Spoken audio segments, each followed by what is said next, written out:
In the last episode of Awkward Conversations. And sometimes if I can just have that acknowledgement of, yeah, boy, I don't think that went really well. Could we do a reset? Could we try this again? And maybe to your point, Aida, maybe it's a moment where we just take a break. They start arguing with us rather than having a conversation with us. And we then in return argue back. Which is something, this is kind of like you don't really understand or you don't realize as a parent that you're doing it until you're way in that argument with them, right? And then you're like, oh my God, what am I doing? And you're kind of trying to pedal back. And I think also the idea of, not stigmatizing people who struggle with addiction. As someone who has been through that myself, I know one of the hardest things was, at first telling people, oh, I struggled with addiction.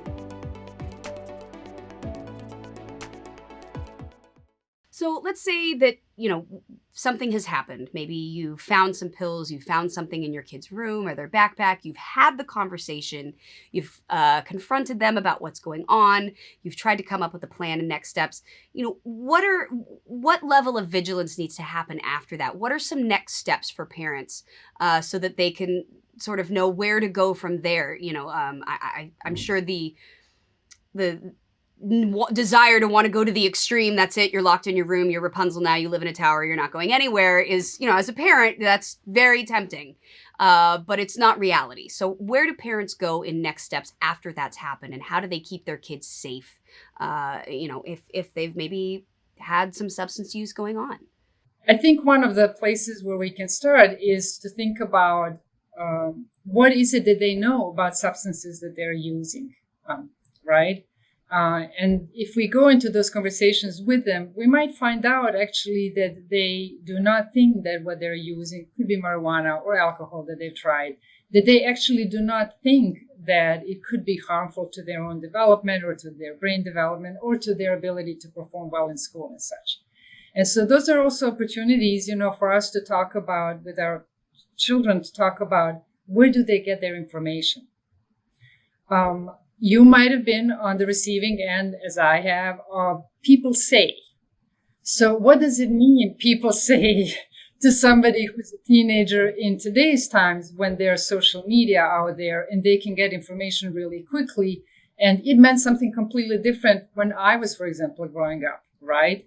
So if you kind of spend a little bit of time as a parent trying to find out what do they mean by people say, you might find out that they actually are quite more informed than you thought, or you might find out that what they know is based on an opinion of a person or two that they have absolutely no relation to, or that person doesn't necessarily is in a position to speak with any sort of authority.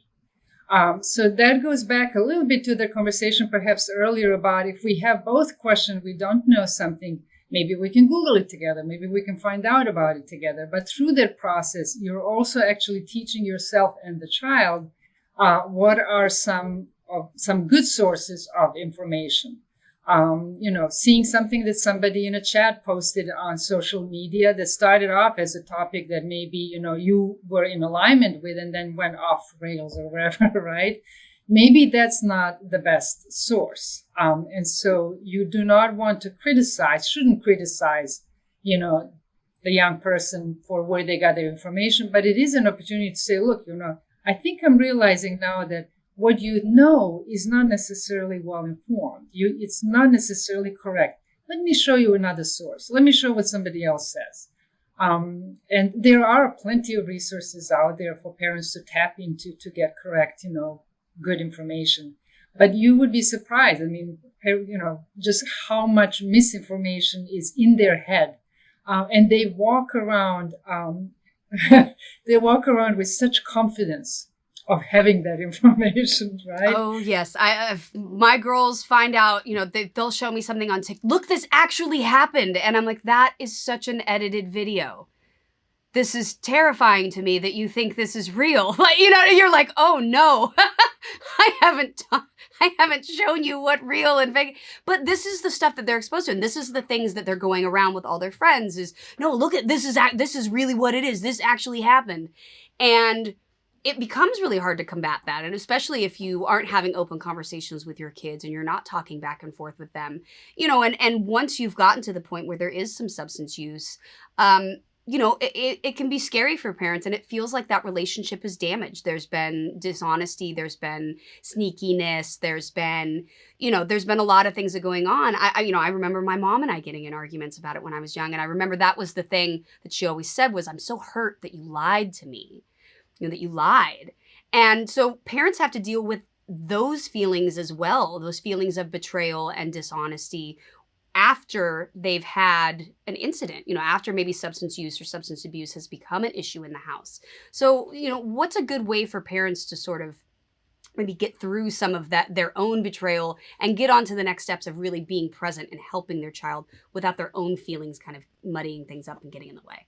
One of the things to consider there is that, again, kids are going to make mistakes. And, just because you have the conversation once doesn't mean that it's stuck. And then if you now are having this experience of like, oh, here we go again, reminding yourself that like, this is a process of your child learning. And also when we look at people who are living with substance use disorders and are misusing substances, we know that relapse is a part of recovery. And part of that is, learning the process, of what supports you need and what kind of wellness plans you need. And so again, like, separating yourself from, your child not most likely not using substances because of something that you did, but because there's all these other external forces to take into account. And so their now behavior of using a substance is so, often distant from a parent in many cases. And I think, now that you're having to have this conversation again, being able to state your expectations very clearly, like substance use is not permitted, in our household or in our family.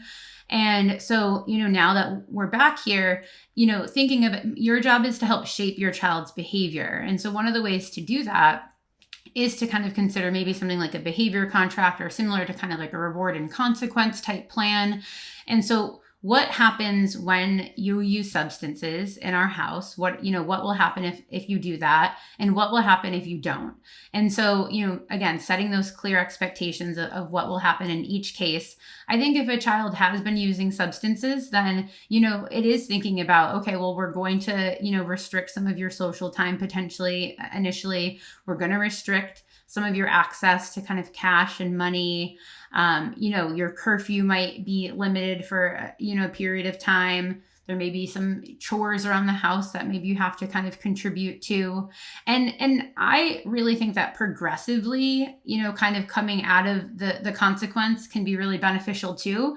So, this week I found substances, or I know that you're intoxicated. That means that like for the next week, like no going anywhere, no friends over our house. Might be an example.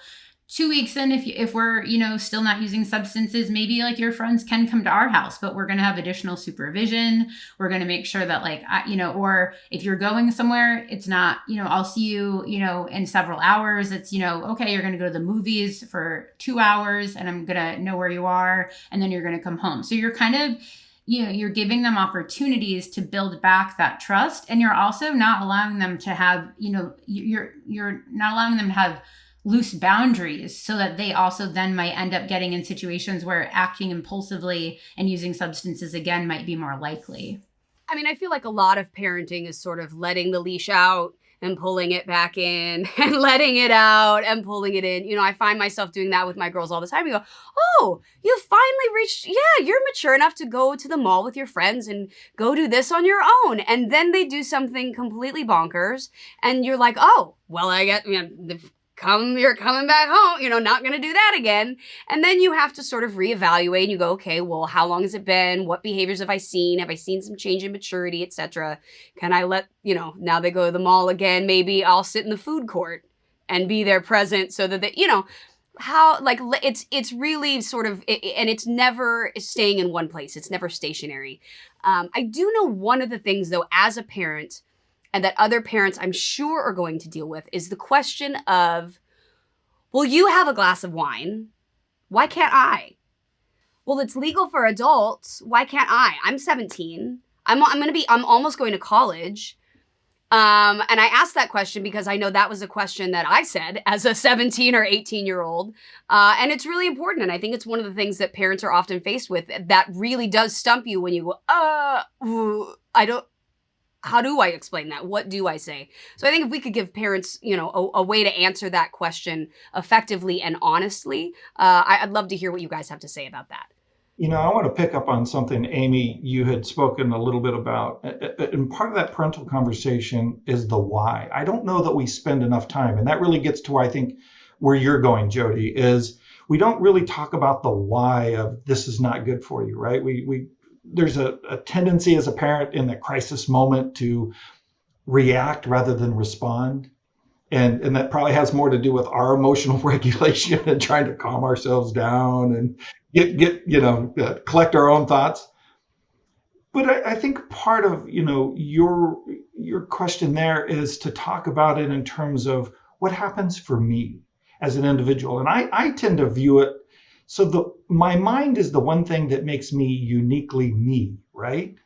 And if I do things that take away or destroy or harm my mind, and I always think of like ecstasy or MDMA users in particular, just because I had a very intense experience with a friend of mine's daughter who worked for us, and she was a long-term raver. And one of the things that happens with a drug like that, long-term use, is flat affect, meaning no range of emotion, right? And literally by the time she was 19, she couldn't count change anymore, right? Now, I'm sure at 17, it was all fun and games, or at least it might have seemed that way. But sometimes I think the question really kind of gets to, all of this stuff, and I'll use the current marketing examples, right? Parents, let me just first acknowledge parenting in today's modern living is probably more difficult than ever before because, one could walk away thinking CBD is like the cure-all for everything. And those become kind of problematic because you're competing with lots of misinformation sometimes in order to sell a product, and not really taking it to what happens when it affects you and what that might look like for you. You may develop a substance use disorder. You may do damage or inadvertently have a blackout. Or if we look at what's happening with counterfeit pills today, where fentanyl or carfentanil is being put into them. One pill literally could kill. And that becomes really quite a problem that I don't think, to your point, Jodie, in the excitement of youthful, exploration, for lack of a better word, they don't always think of that. Yeah, I mean, we see, like thinking about cannabis vapes and cannabis in general, the potency of a vape is 95% more potent now than it was, decades ago. And that increase has happened even in a short time in the last 5 years or so. And so we see a much larger onset of young people experiencing what's called cannabis hyperemesis syndrome and also psychosis that's related, or at least is causally linked right now to the high potency levels of marijuana. And so those are things that my generation, which, isn't too far from some of these young people, we didn't even ever think about or hear about. So the world is so much different now, of course, in terms of the substance use kind of landscape. And I do think that this might be kind of a hard thing too, but I do think it's important for caregivers and parents to kind of evaluate their own substance use as well. And not to say that it's problematic or that they're misusing substances, but, why are we reaching for the glass of wine, or why are we kind of, reaching for marijuana at some points? It's not to say that it's wrong. I'm certainly not trying to, give that message, but the conversations I have with teenagers and young adults every day is, well, why is this use important to you? And if we're asking teenagers to think about that, then I think it's really important that we ask adults to have that same conversation with themselves, and just be able to kind of look in the mirror that we're asking our young people to look in as well. Jodie, Amy, you're so right on that. I just, put out for consideration, that sometimes putting it in the frame of why you do that is, in the end, it's about your health, wellness, and well-being. And anything that takes anything away from that, I think is an important conversation. And sometimes I think if we bring it back to their individual goals, I want to be a musician, an athlete, whatever that might be for them, and you talk about it in those three frames, then I think it starts to make a little bit more sense because it takes away from what they want. And I think the more they own it and the more it's related to something that's very important to them, then I think that has a tendency to have a bigger impact and effect. Saving lives means staying informed. Knowing the dangers of using counterfeit prescription pills can help those you care about and keep our community safe. As a parent, educator, neighbor, or friend, we all play a role in building safe and healthy futures for ourselves and our loved ones. Do your part. Take the first step today. Visit GetSmartAboutDrugs.com to access education, prevention, and treatment resources. Counterfeit prescription pills laced with fentanyl are deadly. Be their protector. Be informed. Visit GetSmartAboutDrugs.com. It's also hard at, 17, 18, 16. I mean, I remember being that age. I now see my girls 14, 12. You think you know everything. You're like, I know. That's the most famous, 2 words in my house. I know. And putting it to kids that, when you're 17, you might think that you know all of it and that your brain is done and that you are all set and you're ready to go. And now you're on your way to the adult world because at 18, suddenly something magic happens and you know everything. And reminding kids that, while you might think that that is the age that everything up here is done putting itself together, it's not. And you can do really long-term lasting damage to your brain development at that age. If you start using before your brain it really has the opportunity to solidify itself. Yeah, it's really funny. I remember I've worked with young adults since I was a young adult, and I remember turning 30 and being like, if I go to bed earlier, I will not be as tired when I wake up. And I was like, oh, it's happened. I was like, The brain has developed and I get it now. I was like, I've heard it a million times. I was like, we've talked about brain development for, my whole career at that point, which wasn't very long, and was like, whoop, there it is. My mom used to tell me, she said, you'll know when you've reached the sort of adult phase of your life, when you see other people going out and it just doesn't look appealing anymore and you realize you're not missing anything. And I was like, that's never going to happen. I'm always going to go out. I'm always going to be involved in this and that, And then again, I hit around 30 and I was like, oh, I don't want to, I'm tired. And it's reminding your kids too, like what you think right now. And this goes across the board for all sorts of things. What you're thinking and dealing with right now at this age, particularly as a young person, it will not stay that way forever. It will not feel this painful forever. It will not feel, all of these feelings that you're having right now, I promise you are going to change, get better, dissipate, grow over time, and to really keep reminding them, like, just give yourself the time. Just give yourself the time before, you make some choices that could have really long-term lasting consequences.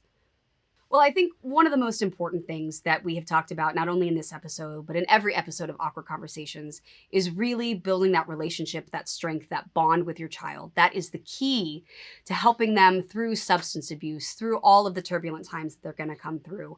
And so, really making sure that you have those lines of communication open from an early age, and you're asking questions and you're listening. Those are the things I think that, as we've talked about, no matter what happens in your kid's life, as long as you're present, you're listening, you're asking questions, and you're there to help them, I think no matter what happens, you're going to have a successful relationship and you guys are going to come through this together. So Rob, Vincent, thank you so much for joining us. Dr. Balsano, I really appreciate everything you had to say. And Amy McCarthy, of course, you're always a pleasure to have on this show. And I think we've had a really wonderful way to intro to parents how to start having these conversations, and that it's not the talk, but it's many talks, many little conversations throughout the years over time, building that relationship and that trust. And also knowing it's never going to be perfect, and that's okay. So thank you so much for joining us today. I really appreciate it. There's so much more to talk about on further episodes of Awkward Conversations, but I really appreciate you guys joining me today. So thank you so much, and I hope everyone tunes in for the next episode. Coming up on the next episode of Awkward Conversations. Kids just tend to do better when they know more about kind of their family's history. And the reason that is because it kind of opens up the world a little bit more. That's what we're really trying to do in these episodes, is help everybody craft their response. Because I feel like as a parent, in the moment that they ask, I'm supposed to know all of it and have the answer right away and be like, here's this brilliant thing that I just came up with because I'm a parent and I, know what I'm doing. What it comes down to is, let me get back to, let me think about that. To share and communicate truthfully when they are interested, when they ask, when they are curious and they want to know, then let them have it. And make sure to check out getsmartaboutdrugs.com. Parents, caregivers, you can find so many resources of great information there about how to talk to your kids and make these conversations a little less awkward. A huge thank you to the Elks DAP, which is the largest all-volunteer nationwide drug awareness program, and also a huge thanks to the DEA for their outreach program and for making this possible. The views, information, or opinions expressed during the Awkward Conversation series are solely those of the individuals, speakers, commentators, experts, and/or hosts involved, and do not necessarily reflect nor represent those of the production, associates, or broadcaster, or any of its employees. Production is not responsible and does not verify for accuracy any of the information contained in the series available for viewing. The primary purpose of this series is to educate and inform. This series does not constitute medical or other professional advice or services. This series is available for private, non-commercial use only. The production, broadcaster, or its channel cannot be held accountable for all or any views expressed during this program.